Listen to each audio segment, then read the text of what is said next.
Good morning. It is Friday the 6th of March. I'm Maeve McMahon and this is Europe Today. Your daily dose of European news and analysis live here on Euronews. Coming up, from Tehran to Tel Aviv, Baku to Beirut, Dubai to Doha. The entire Middle East is on tenterhooks. Israel says it's moving into the second phase of the war and has issued an evacuation order for residents of Hezbollah strongholds in Beirut. Explosions were also heard in Dubai and Doha, with Qatar's defence ministry reporting they intercepted Iranian ballistic missiles and shot down Iranian drones. Meanwhile, as Azerbaijan's president has ordered the armed forces to prepare for the highest level of combat readiness after a reported drone attack injured 4 people. And US President Donald Trump says he wants a say in picking Iran's next supreme leader. This as Iran fires missiles towards Tel Aviv and Hezbollah warns Israelis on the Lebanese border this morning to leave their homes. To keep us up to date on the conflict that is spiralling in all directions, Euronews has correspondents all across the globe. For the latest from Qatar, we can now cross first to Doha, where Euronews correspondent Adil Khalim is standing by for us this morning. Adil, Gulf states are on high alert this Friday. Can you just bring us up to speed? What is the situation there this morning?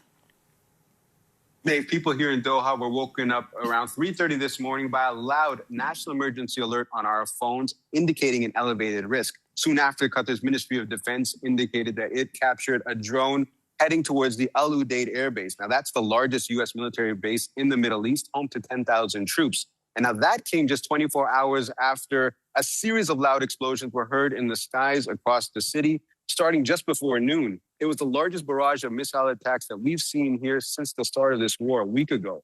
Qatar says its air defenses intercepted 4 drones and 13 ballistic missiles. Officials say a 14th missile landed in Qatari territorial waters. Now, diplomatically, tensions are also rising. On Thursday, Gulf and EU foreign ministers held a virtual emergency meeting condemning what they call unjustified Iranian attacks on GCC states and warning they threaten regional and international security. Prime Minister Sheikh Mohammed bin Abdulrahman bin Jassim Al Thani said that Qatar has long tried to act as a bridge between, and these recent attacks are putting those bilateral relations under severe strain. Now, we're also seeing new military support pledged for the region. Italy says it will send air defense systems to the Gulf states, while the UK is deploying 4 more Typhoon fighter jets to Qatar to support its defense operations. Meanwhile, the disruption is also affecting travel. Airspace here in Qatar is still closed. 8,000 travelers are still stranded, and flight tracking service FlightAware says nearly 25,000 flights have been cancelled since this war began. Maeve? OK, Adel Khalim, thank you so much for that live update from Doha. You mentioned, of course, foreign ministers meeting with their counterparts from the Gulf. We'll have more on that later. But now moving on from Azerbaijan to the Indian Ocean, the conflict is spreading. Azerbaijan has accused Tehran of launching 4 drones that injured 4 people in the past 24 hours. The government is furious and demanding explanations. For more on this, we can cross now over to Baku and bring in Euronews correspondent Nadira Tudor. Nadira, thanks for joining us. Just tell us first, what's the latest? Well, as you can imagine, Azerbaijan has been deeply shaken by the drone strike. When it happened, I spoke to a number of locals, and they said to me following the attack on Saturday that they had a really bad feeling. They were worried because of the escalation within the region. And we know that UAVs did attack an international airport. But what has sent shockwaves through the country is the fact that there was a school nearby. And it has been confirmed by emergency services that 4 people were injured in the attack, but we don't know what those injuries are as of yet. Officials say that the technical details of the drone and the full scale of the attack are still being investigated, and the government has also summoned Iran's ambassador in Baku, demanding an explanation. Well, that's the question, I guess. Who's being blamed for this attack? Has anyone taken responsibility yet? Well, it is a very interesting situation that is unfolding. From Azerbaijan's point of view, it is clear that they're saying that the Islamic Republic of Iran are responsible. If we look at what Iran's response is, they have said they are not responsible. They're denying it, and they are pointing the finger at Israel, even suggesting that Israel has been attempting to damage the relationship between Azerbaijan and Iran. If we look at Israel's response, they are not claiming responsibility, they're not claiming any involvement. So what we have is a bit of a strange situation now, and almost it looks like a diplomatic blame game. OK, a very sensitive situation, of course. Nadira Tudor there reporting for us live from Baku this morning. Thank you so much for that update. But now, moving on, the United States has asked Ukraine for help to fend off Iranian drone attacks in the Middle East. Ukrainian President Volodymyr Zelensky has said. For more on this side of the story, we're joined here on set by our very own Ukraine correspondent, Sasha Vakalina. So good morning, Sasha. So while Ukraine on one hand is still fighting their own war, they're offering to help here. Fill us in. Indeed, Volodymyr Zelensky said he had a round of talks with the leaders from Middle East who are interested in Ukraine's expertise in intercepting and shooting down Iranian Shahed-type drones, given that Russia has been launching hundreds of those at Ukraine every night, and Ukraine's interception rate is now standing at over 80%. Now, Volodymyr Zelensky said indeed that Ukraine received a request from the United States for specific support in protection against Shaheds in the Middle East region. I give instructions to provide the necessary means and ensure the presence of Ukrainian specialists who can guarantee the required security. Now, Zelensky also gave a hint on what is it that Kyiv might expect in return for this help. We are constantly working with our partners on our ability to provide protection to those countries that are currently under attack from Iran. Security support from Ukraine will be provided. The main thing is that this will allow us to expand our security cooperation with our partners. By protecting countries from the Iranian regime, we are adding to our own defense capabilities. Zelensky said that during 3 days of the war in the Middle East, more than 800 Patriot missiles were used. This is more than Ukraine ever received in over 4 years of Russia's full-scale invasion. And Sasha, last week we were reporting extensively on that spat over the Druzhba pipeline. And we've heard now President Zelensky saying that suggesting perhaps that he could restore it. What exactly did he say? The situation escalated massively on Thursday when Viktor Orban started saying that he wants to unblock and he's ready to unblock it by force. And that's when it started, when he said that indeed Hungary will be able, there will be no deals, no compromise. We will break the Ukrainian oil blockade by force. Hungary's energy will soon flow again through the friendship pipeline. Now, to this, Volodymyr Zelensky responded that he personally is indeed reluctant to reopen it, saying that this is the money that Russia is using to finance its full-scale invasion of Ukraine. To be honest, I would not restore it. That is my position. I have communicated it to the European leaders and to those who have contacted me on this matter, as well as to the leadership of the European Union, because this is Russian oil. There are certain things and principles that are priceless and simply cannot be compromised. They are killing us, and we have to give oil to Orban because, poor thing, he cannot win elections without it.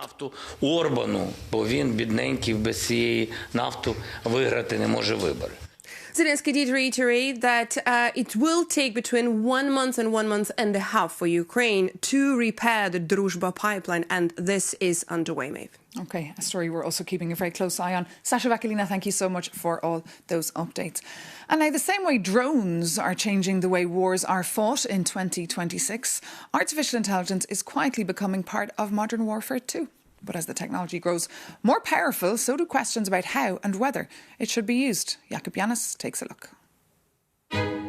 Next time you visit your therapist, they might ask a simple question. How's your relationship with your AI model? And if you say complicated, you might have a point. Recently, OpenAI, so the maker of ChatGPT, reached an agreement with the US Department of War for classified military use. And this got your reporter thinking, how is AI used in warfare right now? Let's start with cybersecurity. On the digital front, the Iran conflict triggered a surge in geopolitical cyber attacks, which are now deployed right alongside physical weapons. And with the rise of AI deepfakes and a highly personalized phishing emails, experts warn that you can no longer rely on what you see and what you hear. And that's great to hear, isn't it? But what about the strategy simulation? Before reaching the battlefield, AI is tested in war games. And in a recent study, models including ChatGPT, Claude and Gemini were placed into simulated crises. And the results were alarming, as in every game at least one AI escalated the conflict by threatening to use nuclear weapons. Finally, during recent airstrikes on Iran, the US military relied on Anthropic's Claude to identify targets. But after Anthropic refused the Pentagon unrestricted access over ethical concerns, OpenAI immediately stepped in to take the contract. The company insists the agreement strictly prohibits domestic mass surveillance and requires human oversight for weapons. Defending the deal, the CEO, Sam Altman, posted, I quote, "We remain committed to serve all humanity as best we can. The world is a complicated, messy, and sometimes dangerous place." End quote. So it seems that deal would result in either more commitment to humanity or more complications and dangerous places. So as I told you, it is complicated. Right, ChatGPT?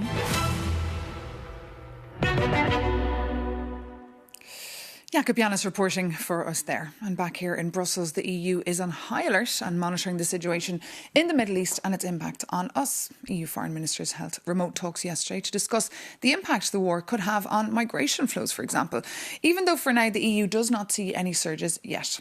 Euronews' Mara Gwyn Jones spoke exclusively to the Swedish Minister for Migration, Johan Forsell. Take a look. There is an escalating conflict in the Middle East. Could this trigger more migratory flows into Europe? And what are you and other ministers doing now to prepare? Well, hopefully not. I think so far we're not seeing any signs really of any imminent waves of refugees leaving Iran. But of course, we also know from the war in Syria, for example, 10 years ago, that things can also change very quickly. But so far, we're not seeing any signs. But we are prepared, and also today's discussion focused on this in many ways, to prepare for things that we might not want to happen, but that might occur. Is Europe equipped, though, to deal with more migratory flows? And are countries like Sweden able to accept potentially big waves of refugees moving in? Well, I have said from the beginning that we cannot have what we had 10 years ago. We cannot have another refugee crisis. I mean, for obvious reasons, we are still struggling with many of the challenges and problems that we saw back in 2015. But also from a very practical point of view, 2015, we had a lot of chaos in our migration system in Europe. There were lacking housing, young adults that had to live with older people, etc., and a lot of chaos. Now we are in a completely new situation. We have the pact soon in place. We are better equipped. But I emphasize that we need to handle this situation if it occurs with other means. We need to be more in the region in itself, providing people with shelter, with development cooperation, humanitarian assistance, but receiving very many people, perhaps millions of people as refugees, I think that is impossible from many different reasons. You also presented to your colleagues today a new initiative that you're leading to change the way that the Refugee Convention of 1951 is being applied. Tell us what your goals are here. Well, our goal is not to change the Refugee Convention from 1951, but we want to make the guidelines regarding it clear on one thing, and that is for obvious reasons. I mean, most people that have a refugee status, they don't commit any crimes, they're honest people. But we've also seen lately some cases in Sweden, for example, where an individual, he was sentenced to 4 years of prison because of rape. But still, the Court of Appeal said that because of the fact that he had a refugee status, this rape was not grave enough for him to be expelled. I think that is outrageous. I think even though the convention is 75 years old, I mean, it would never have been written this way if it had been written today. So we want to change this description of it on the guideline. And that is this Swedish initiative that we're now moving forward with. These would be people who have received refugee status, presumably because they are fleeing wars and conflict or persecution in their home countries. How would that work then if you were to deport an individual because they've committed a serious crime when maybe in terms of international law, how would that work if that individual then faces a war or persecution at home?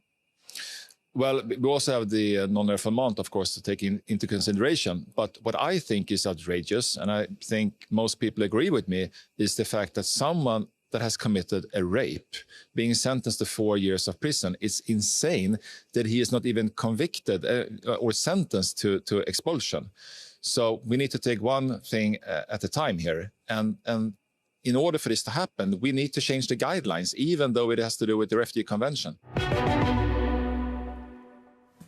Mara Jones there speaking to the Swedish Minister for Migration, Johan Forssell. But now, coming up with this Sunday being International Women's Rights Day, we'll be joined by Lehbιb, the EU Commissioner for Women's Rights and Crisis Management.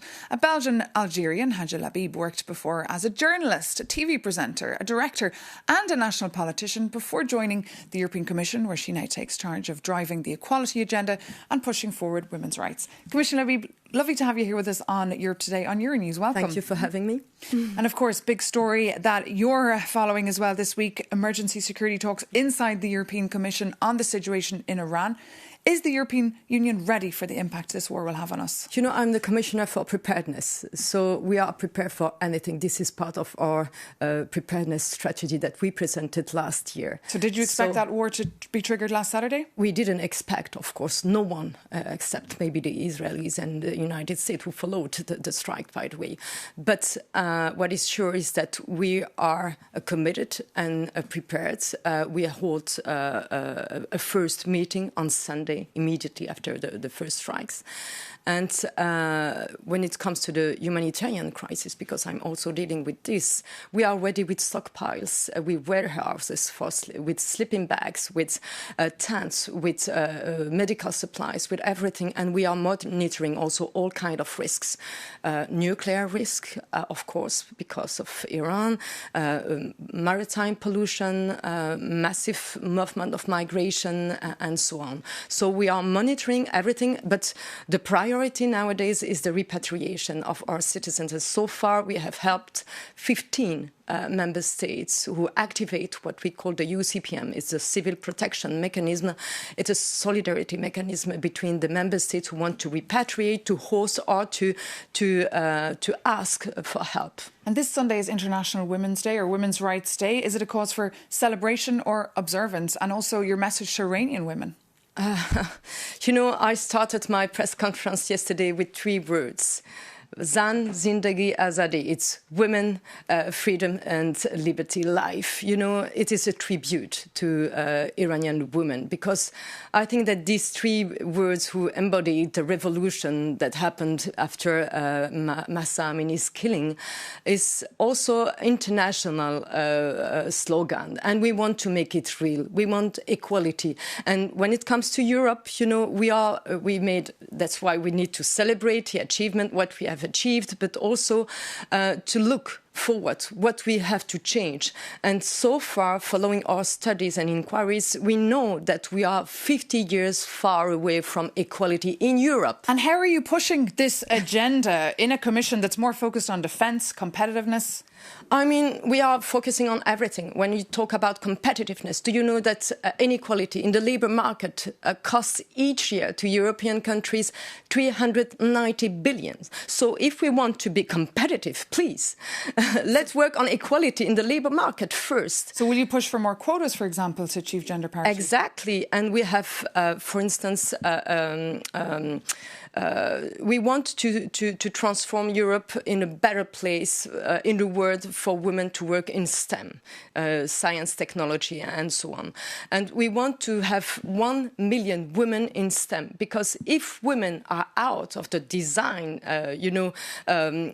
table, inequality goes into, coded into the system. Okay. And with AI, we are talking about AI and all this, intelligence, artificial. And if we are out of this, we will just improve the inequalities. Commissioner Lehbιb, thank you so much for joining us here. Too short. Too short, always too short. A lot of issues, of course, to get through there. But thank you so much for being our guest. And thank you so much for watching. Take care and see you very soon here on Euronews.